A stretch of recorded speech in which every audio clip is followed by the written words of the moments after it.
নমস্কার বন্ধুরা, আজকের রেসিপি কিন্তু ভেন্ডি বা ঢ্যাঁড়স আলু ভাজা। তো এর জন্য আমি নিয়ে নিয়েছি কিছুটা ঢ্যাঁড়স আর দুটো আলু আর পেঁয়াজ। এগুলোকে আমি কিন্তু ধুয়ে পরিষ্কার করে ছোট ছোট টুকরো করে কেটে নেব। আর এদিকে আমি নিয়ে নিয়েছি 2 চামচ পোস্ত, আর নিয়ে নিয়েছি দুটো শুকনো লঙ্কা আর হাফ চামচ মতন কালো জিরে আর বেশ কিছুটা রসুন। এটাকে কিন্তু আমি সরু সরু করে কেটে নেব।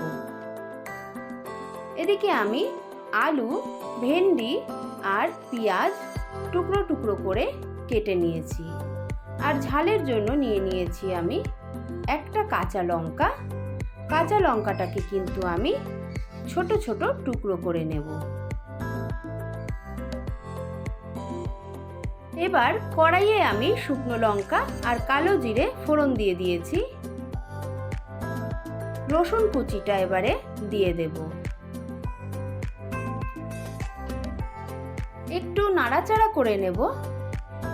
এইবারে কিন্তু আমি দিয়ে দেব লঙ্কা কুচি। হালকা ভেজে নেব। তো আমার ভাজা হয়ে গেছে।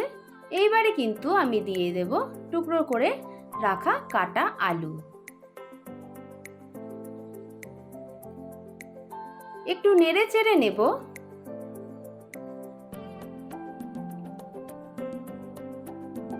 তো এখন আমি দিয়ে দেব পরিমাণ মতন হলুদ আর পরিমাণ মতন নুন।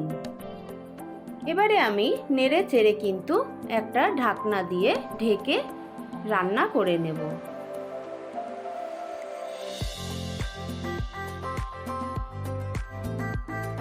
তো দেখুন আমি ঢাকনাটা খুলে নিয়েছি। এবারে কিন্তু একটু ভেজে নিচ্ছি। আবারও কিন্তু আমি একটু ঢাকনা দিয়ে আলুটাকে 80% মতন সেদ্ধ করে নেব। তো দেখুন আমার কিন্তু আলু 80% সেদ্ধ হয়ে গেছে। এখন আমি পেঁয়াজগুলো দিয়ে দেব। পেঁয়াজটা কিন্তু একটু পরেই দেবেন। পেঁয়াজটা দিয়ে আমি একটু নেড়ে চেড়ে নেব।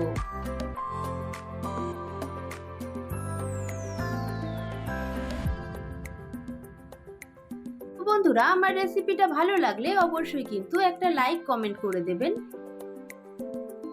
তো এখন আমি দিয়ে দেব কেটে রাখা ভেন্ডি। ভেন্ডিটা দিয়ে একটু নেড়ে চেড়ে দেব।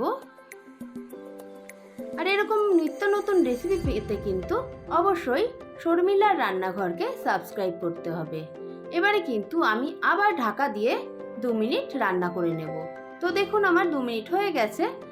আমার ভেন্ডিও কিন্তু ভাজা হয়ে গেছে। এই পর্যায়ে আমি দিয়ে দেব যে পোস্তটা রেখেছিলাম, সেই পোস্তটা দিয়ে দেব। পোস্ত দিয়ে কিন্তু আমি আবারও একটু কিছুক্ষণ ভেজে নেব। তো বন্ধুরা, খুবই কম সময়ে হয়ে যায়। তো বাড়িতে একবার ট্রাই করার অনুরোধ রইল। তো আমার ভাজা কিন্তু হয়ে এসেছে। এবারে আমি একটা প্লেটে নামিয়ে নেব। তো দেখুন বন্ধুরা, তৈরি হয়ে গেল মুখরোচক ভেন্ডি আলু ভাজা। তো এইবারে কিন্তু এর ওপর থেকে একটু পোস্তদানা ছড়িয়ে দিলেই গরম গরম তৈরি ভেন্ডি আলু ভাজা। তো গরম গরম ভাতের সঙ্গে পরিবেশন করে দিন গরম গরম ভেন্ডি আলু ভাজা। আজ এই পর্যন্তই। দেখা হবে নেক্সট